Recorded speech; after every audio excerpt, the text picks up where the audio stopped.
nzagukuraho intimba z'ibyaha byawe, igihe utewe n'ibigeragezo, igihe urushe ugacika intege, igihe uri hafi yo gucogora, jya ureba Yesu, jya ureba umusaraba, wicogora, umucyo we uzirukana umwijima, komeza ibyiringiro wahawe, fata Yesu mu biganza wemera akuyobore, ntukagire ubwo wibwira ko Yesu ari kure cyane, oya, Yesu aba hafi y'umuntu wese, ahora ari bugufi, akunda guhora iruhande rwawe, mushake kabakaba, arifuza ko wagendana nawe ngo ugerane nawe umushyikirano uhamye. Maze abungura ubwenge ngo basobanukirwe n'ibyanditswe, bagabo b'ibyo. Luka igice cyaho cya 24, umurongo wa 45 n'uwa 48. Kwizera, gusenga no kwiga ijambo ry'Imana ni umurage uruta byose. Nimuze twige, tubahaye ikaze kandi mwese neza kuri YouTube channel Emigos. Haleluya. Musuje amahoro y'Imana abane namwe. Ndanezerewe cyane kandi nshimira Imana yakomeje kurinda ubugingo bwacu muri uyu munsi, izina ryayo ku cyubahiro. Si uyu munsi gusa, ahubwo ni uguhera tugisamwa tukiri mu nda z'ababyeyi bacu, iraturinda kugeza batubyaye, kugeza n'aka kanya. Ku myaka mfite, imyaka wowe ufite, n'undi afite, ni kubw'uburinzi bw'Imana. Imana ihabwa icyubahiro. Reka buri wese ajye atekereza ku gaciro k'ubuzima bwe, maze ahereko azamura ishimwe, ashimira Imana Data ishobora byose. Ubuherutse twari turi ku cyiciro cya 5, ndetse aricyo dukomeje, kivuga nk'igitangaza gikomeye kuvura umutima w'umuntu. Twarebye umuntu wari umugaye imyaka yenda kuba 40, none uyu munsi tugiye gukurikizaho intandaro y'amahoro no kugarukira Kristo. Mu itangira ry'iki gice twabonye ko Kristo mbere na mbere, mu gihe yabaga agiye gukiza indwara y'umubiri, yabanzaga gukiza indwara y'umutima, indwara y'icyaha. Kristo yari umunyabuntu, yaramugira neza, ntawe yigeze yirengagiza gufasha. Namwe ndabasabira kugira ngo ubakeneye ubufasha wese mumufashe. Uwiteka abahe iyo mbaraga mu izina rya Yesu. Intandaro y'amahoro ni ukugarukira Yesu. Ese ayo mahoro ni ayahe? Twabonye yuko amahoro yonyine ya Kristo ni amahoro adatangwa n'abantu. Ni amahoro adatangwa n'abantu ngo umuntu aguhe amahoro uyu munsi, ejo ayakunyage. Ni amahoro y'iteka ryose. Ni amahoro yo kumva utuje kandi unezerewe mu buzima bwawe bwose. Amahoro niyo mbifurije atangwa na Yesu. Ngo kubera icyaha imitima yacu yaguye ikinya. Ese ni iki cyatumye abantu babura amahoro? Ni icyaha. Aho icyaha cyaziye, abantu babuze amahoro. Twibuke neza abakurambere bacu muri Edeni. Niho babonye ko bambaye ubusa, maze mu gushaka amahoro badoda imyenda mu bibabi by'imitini. Ariko na n'ubundi kwirwanaho, na n'ubundi iyo myenda yabo ntabwo yahishe isoni z'ubwambure bwabo. Ese wakambara umwenda w'amakoma ugatera intambwe zingaho utaracikagurika? Nuko bizinesi biratangiye. Uko niko amahoro yaburiye mu isi. Nshuti bavandimwe, reka dusenga Imana. Urakoze Imana ishobora byose, izina ryawe cyubahiro. Ngushimiye uburyo ukomeje kubana nanjye, uhimbazwe. Nyongera imbaraga kandi unirinde ikibi cyose, umpe kuguma mu ijambo ryawe, umanukira kunsobanurira ndetse usobanurire n'ubwoko bwawe, mbisenze nizeye mu izina rya Yesu, amen.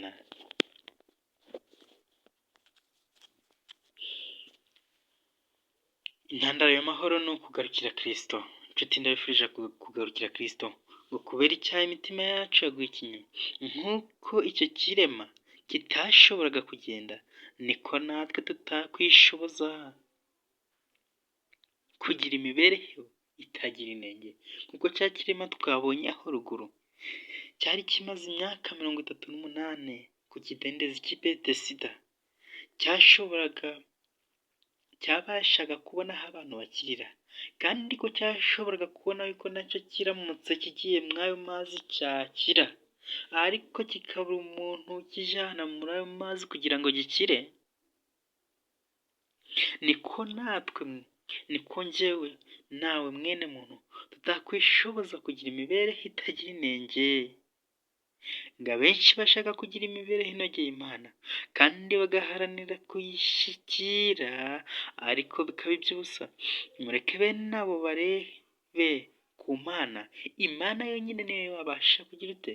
Niyo yabasha kubakiza, niyo yabasha kubaha imibereho itanduye, niyo yabasha kubaha imibereho mizima, nk'uko Kristo ariwe washoboje cya kirema cy'i Betesida, akagishoboza akakibwira ngo haguruka ikore uburiri bwawe utahe, maze ikirema cyari kimaze imyaka 38 kirahaguruka, gishobojwe n'ijambo rya Kristo, kiragenda birakunda. Umukiza yita ku muntu yaguze amaraso ye, akavuga ati urashaka gukira? Umukiza yita ku muntu wese yitangiye ku musaraba, umuntu wese yaviriye amaraso ye, uwo muntu wese Umukiza aramwitangira. Ntabwo arobanura ngo uyu n'uyu afite umwanya uri ahangaha, uyu ni umukene, uyu ni umukire, ahubwo Kristo umuntu wese umukeneye, umuntu wese umushaka aramwiha, aramubabarira, aragutegeka ngo uhaguruke. Nshuti muvandimwe, haguruka mu izina rya Yesu Kristo. Ntugategereze kubanza kwiyumvamo ko umaze gukira. Oya, ngo ntugategereze kubanza kwiyumvamo ko umaze gukira. Izere ijambo ry'Umukiza, shyira ubushake bwawe mu ruhande rwa Kristo, kandi nukora ibyo agutegeka uzahabwa imbaraga. Nubwo umuntu yaba yarabaswe n'ibibi, ibyo ararikira bibi bikaboha umutima we n'umubiri, Kristo abasha kumukiza kandi arabishaka. Ese Kristo ko ashaka kugukiza? Ese wowe wifuza gukira? Aho ni ikibazo kizingiye. Ese urashaka gukira? Kristo ko yiteguye gukiza umuntu wese yaviriye amaraso ku musaraba i Karuvari. Ese wowe urashaka gukira ku bw'amaraso ya Yesu?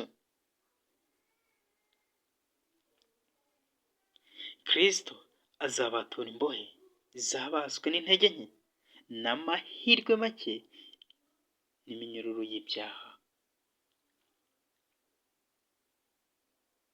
Yiteguye kubatura iminyururu y'ibyaha, yiteguye gufasha abanyantege nke, yiteguye gufasha imbohe, gufasha ababaswe n'ibibi, kandi njyewe nawe turi muri abo ngabo. Ese urashaka gukira? Intandaro y'amahoro kari ukugarukira Kristo. Ese urifuza kumugarukira?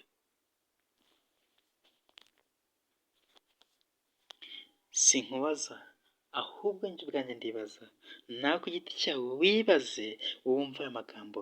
Ese urashaka gukira? Izera amaraso ya Yesu.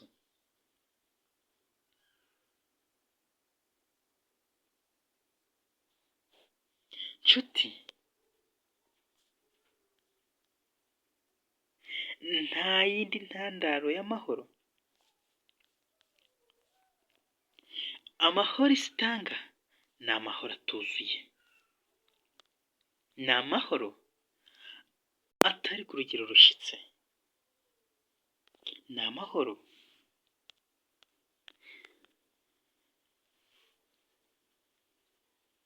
Ni amahoro atuzuye, ariko Kristo we atanga amahoro asendeye. Mbese urashaka gukira? Izere amaraso ya Yesu. Nshuti, hari imbaraga mu maraso. Hari imbaraga mu maraso ya Yesu. Izere amaraso ya Yesu maze uhabwe ubugingo buhoraho.